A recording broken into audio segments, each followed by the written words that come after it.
by the disobedience of one man. Sin entered the world, and with sin came death. But through the obedience of another, men could live again. For God so loved the world that he gave his only Son, so that everyone who believes in him will not perish, but have everlasting life. For God did not send his Son into the world to condemn it, but rather that the world through him might be saved. Nearly 5 billion do not yet know the love of Christ. Who will tell them? How will they hear? Before it's too late.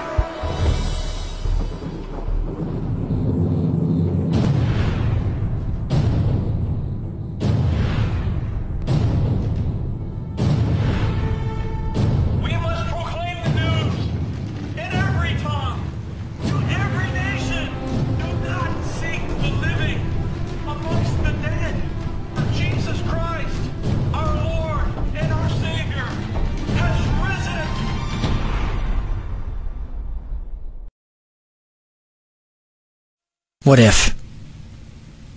What if you had a friend who died without knowing Jesus as their personal savior?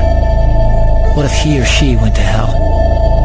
What if one day you received a letter in the mail from beyond? A letter from hell. A letter from your friend in the flames of eternal torment. The following is a dramatic presentation.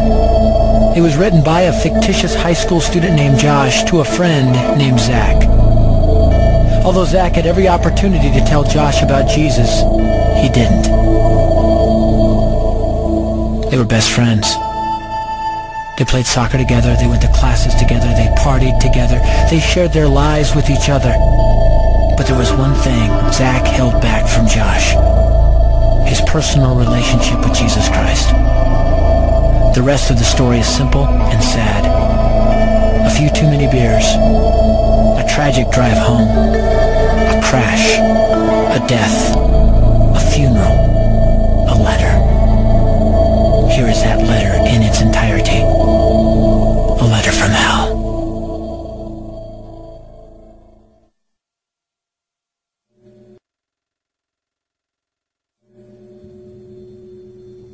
Dear Zach,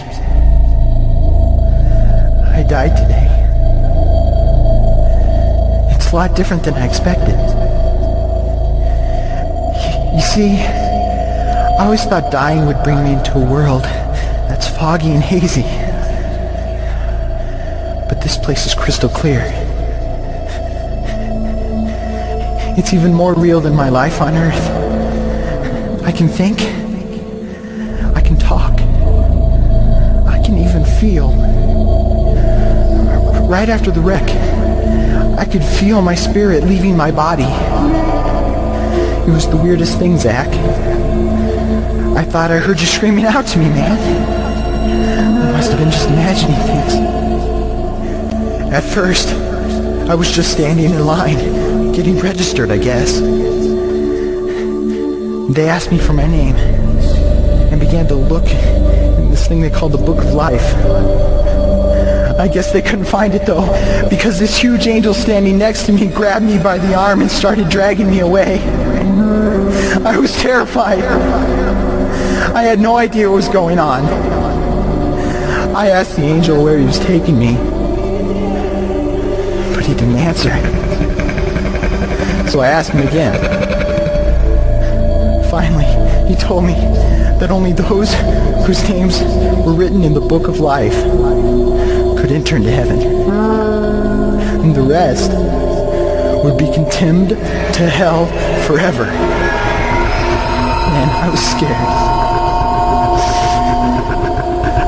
The angel threw me into some kind of holding cell where I've been sitting and thinking for a long, long time. Do you want to know what I've been thinking about? I've been thinking about you. Zach, you're a Christian. You told me so yourself. I mean, we talked about it 3 different times today. Kelly brought it up, and you laughed it off. Coach Adams brought it up, and you changed the subject. I mean, it came up right before the wreck. Well, the question I can't get out of my mind is this, Zach. Why haven't you ever told me about how to become a Christian? I mean, you say you're my friend, but if you really were, you would have told me about this Jesus and told me how to escape this terrible place that I'm headed for.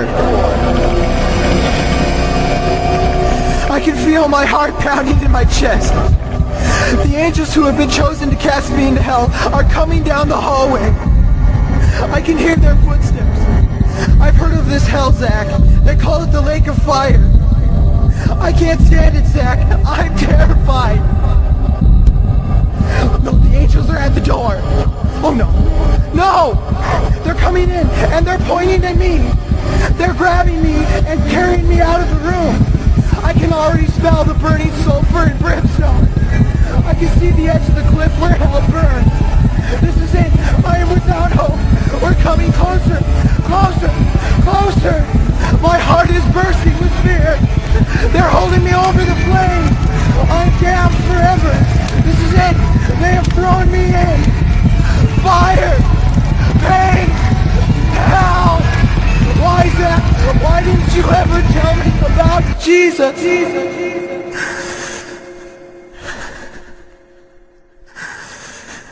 Signed. Your friend, Josh. It's tough to drive down the expressway and see all the thousands of people who pass us. To drive by all the homes, or as I did yesterday, to fly over your community and see community after community, subdivision after subdivision filled with people who are going to hell. Millions of people that used to live on the Earth's surface are down there now suffering because they made a wrong decision. Think about the people with whom you work, and as the Bible would command us, think about yourself. Life goes like a vapor. God does not want one person lost into this place. The message about hell may not be politically correct. It may, in this day of postmodern confusion, be something that creates bad public relations. But it is essential to understanding why Jesus came and what Jesus did and why it matters. Isn't it exciting to know that the will of God is not just a cloud, it is a detailed thing, and you don't have to just walk around in a fog all your life? But we fool ourselves if we do not face hell seriously. We have purpose. We have a reason to glorify God on the face of the earth by taking the gospel to every creature. It is not a vain job. It is not a vain task. He will do it and desires to accomplish it through you. The name of God is going to be great among the nations from the rising of the sun even to its setting. He is going to do it. Now, church, he has invited you to participate in the joy of the harvest.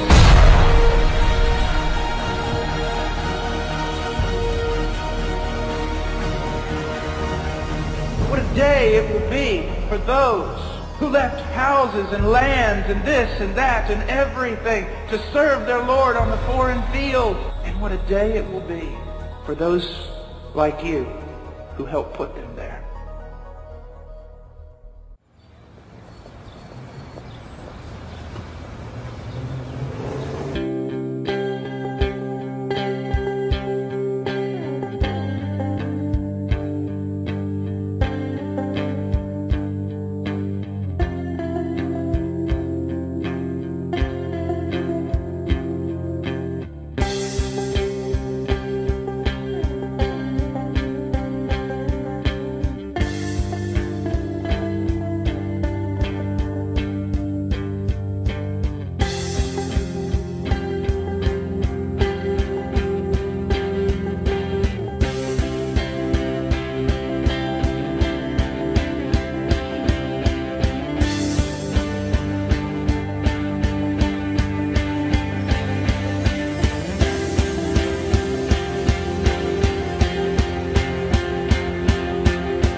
You will be my witnesses in Jerusalem, and in all Judea and Samaria, and to the ends of the earth.